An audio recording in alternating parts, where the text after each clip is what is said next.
Pensão alimentícia é um daqueles assuntos que a gente vê toda hora pipocando nos portais de notícia, quase sempre com alguma celebridade, né? Uma briga pública. Sempre. Mas o curioso é que, longe das câmeras, essa é uma realidade que define o dia a dia de, inúmeras famílias no Brasil e gera muito conflito. Exatamente. E parece que existe um abismo, sabe, entre o que a gente acha que sabe, por causa desses casos famosos, e o que a lei de fato diz. É um campo minado de mitos, de desinformação, e isso, claro, só joga mais lenha na fogueira, né? Pois é. E é por isso que hoje a gente vai mergulhar nesse universo. A gente se baseou num artigo recente que organiza bem essas informações e a nossa missão aqui é entender por que um mecanismo criado para proteger acaba gerando tanta briga. Vamos ver o que a pensão cobre de verdade, como se chega no valor e o que acontece com quem não paga. A lei é de 1968, mais de 50 anos, mas parece que as dúvidas nunca foram tão atuais. E a confusão, eu acho, já começa no próprio nome. Porque quando a gente fala alimentos, a imagem que vem na cabeça é o quê? Comida, supermercado. Sim, eu ia começar exatamente por aí. Se é só para comida, por que os valores às vezes são tão altos? Por que tanta discussão? Porque não é só para comida.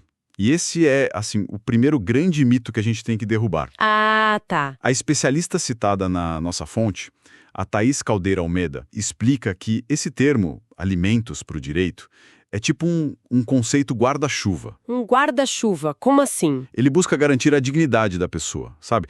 Então, claro, inclui a comida, mas vai muito, muito além.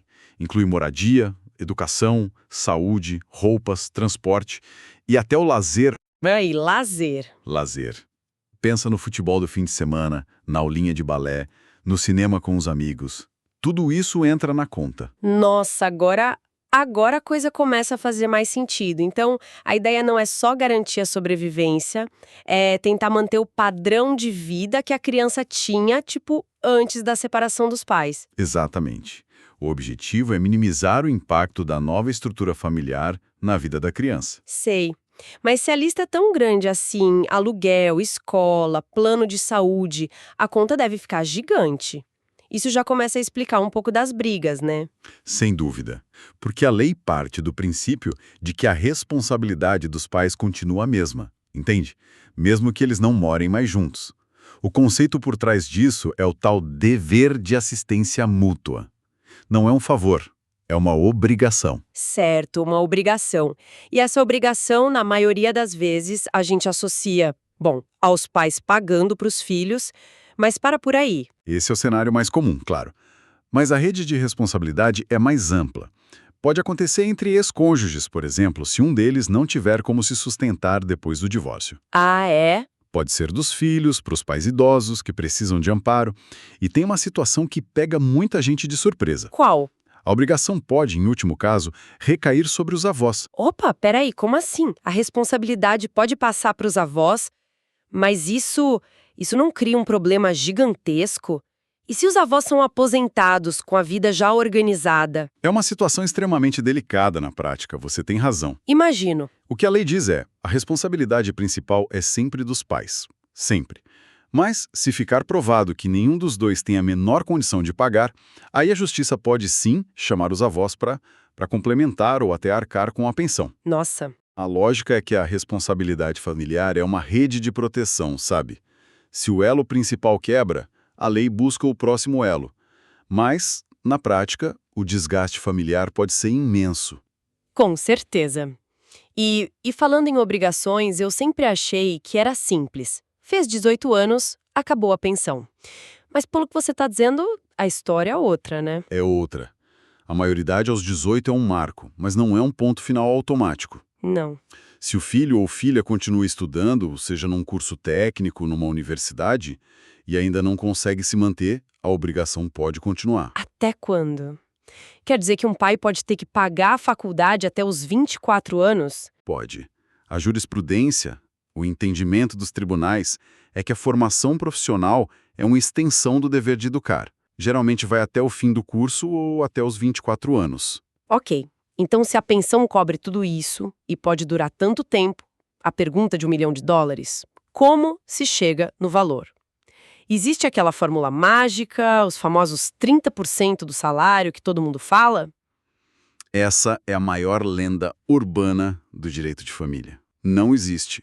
Em lugar nenhum da lei tem um percentual fixo. Não tem. Não. O que existe é um conceito, uma ideia que guia tudo. O binômio necessidade-possibilidade. Binômio necessidade-possibilidade? Parece complicado. Mas a ideia é simples. Pensa numa balança com 2 pratos. De um lado, a necessidade de quem recebe. Do outro, a possibilidade de quem paga. É isso. Exatamente isso. No prato da necessidade, o juiz vai colocar todos os custos reais da criança. Mensalidade da escola, plano de saúde, alimentação, aluguel, roupas, tudo que a gente falou. Certo. E no outro prato, da possibilidade, ele vai analisar a capacidade financeira de quem paga. O salário, outros rendimentos, o custo de vida dessa pessoa. Entendi a lógica da balança. Mas assim, isso não deixa tudo muito vago, muito subjetivo? Quer dizer, 2 juízes poderiam olhar o mesmo caso e chegar a valores totalmente diferentes? É uma observação crucial, e a resposta é sim, essa subjetividade existe e ela é intencional. Intencional? Como assim? Poderiam ter criado uma tabela, uma fórmula. 30%. Seria mais fácil. Mas a escolha foi por um sistema flexível, que se adapta a cada família. Uma fórmula engessada ia criar mais injustiça do que solução. Me dá um exemplo. Pensa num executivo que ganha 50 mil por mês. A possibilidade dele é enorme. Agora pensa num motorista de aplicativo que tira 3 mil. A necessidade da criança pode até ser parecida, mas a capacidade de quem paga é outra. A balança permite que o juiz olhe para o padrão de vida que a família tinha e tente manter, sem viabilizar a vida de quem paga, entende? Entendi. É uma decisão artesanal, caso a caso. A flexibilidade tenta fazer justiça, mas o preço é a incerteza. Exato. Ok, mas uma vez que o juiz bate o martelo, aí a coisa fica séria. E se a pessoa simplesmente decide não pagar? Aí a gente entra no campo onde a lei civil brasileira mostra os dentes. A dívida de pensão não é tratada como uma conta de luz atrasada. É vista como uma ameaça direta ao sustento de uma pessoa. E as ferramentas para forçar o pagamento são? Drásticas. A mais conhecida, claro, é a prisão civil. Que é algo que sempre choca, né? Prisão por dívida. É uma das pouquíssimas exceções em que isso é permitido no Brasil. Se o devedor acumula as 3 últimas parcelas e não paga, mesmo intimado, ele pode ser preso. De 1 a 3 meses em regime fechado. Mas a prisão resolve. A pessoa sai de lá devendo a mesma coisa, só que agora talvez até desempregada. Não parece meio um tiro no pé? Essa é a grande discussão sobre a medida. É importante entender que a prisão não quita a dívida. A dívida continua lá, crescendo com juros. Então, para que serve? É uma medida de coação, uma pressão psicológica extrema para que a pessoa pague. A ideia é que, com a ameaça de perder a liberdade, o devedor encontre um jeito. E, em muitos casos, funciona. Mas é uma medida controversa, sem dúvida. E além da prisão, que já é extrema, o que mais pode acontecer? A justiça pode bloquear contas bancárias, penhorar bens, e o nome do devedor vai para o SPC, Serasa. Ah, o nome fica sujo, exato. Cria-se um cerco financeiro. A mensagem do sistema é clara. A sua vida vai ficar inviável até você cumprir sua obrigação. Ok, a lei é dura com quem não paga, mas e o outro lado da moeda? Aquela reclamação clássica de quem paga, eu mando dinheiro todo mês, mas para onde ele está indo? Não está sendo usado com a criança? Essa é talvez a fonte mais comum de atrito depois que o valor é definido.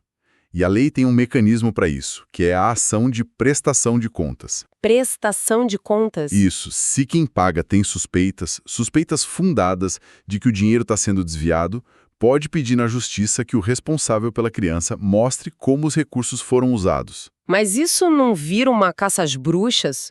Qualquer compra que a mãe faça para ela mesma, uma bolsa, um jantar fora, pode virar motivo para processo. Essa é a linha tênue que o juiz precisa analisar, e a nossa fonte é bem clara nisso. Não basta uma desconfiança genérica, sabe? Ou não concordar com o estilo de vida do outro. Ah, tá. Para a ação ir para frente, precisa ter indício forte de que a finalidade da pensão está sendo desvirtuada. E que tipo de indício seria esse? Algo concreto? Exato. Provas, por exemplo, de que a mensalidade da escola está atrasada há meses, ou que a criança não tem roupas adequadas, ou que um tratamento de saúde não está sendo feito.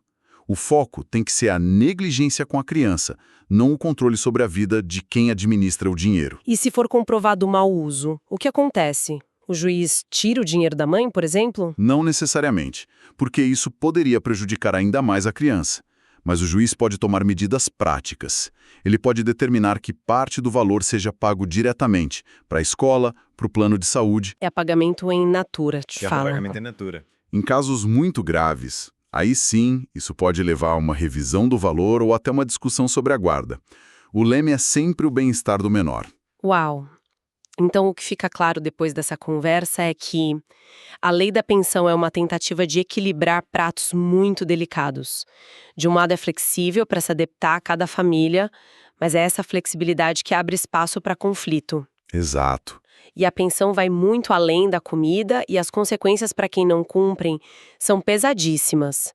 Se a gente conectar isso a um panorama mais amplo, né? A estrutura legal da pensão no Brasil revela um valor social muito claro. A proteção dos mais vulneráveis, principalmente crianças e adolescentes, é uma prioridade absoluta.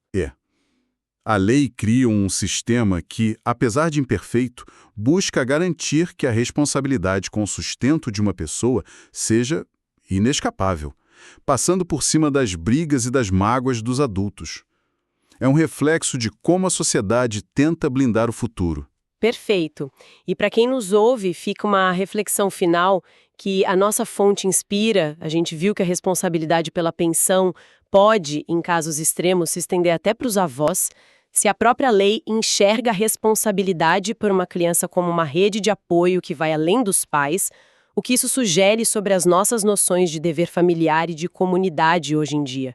É uma questão que vai bem além dos tribunais.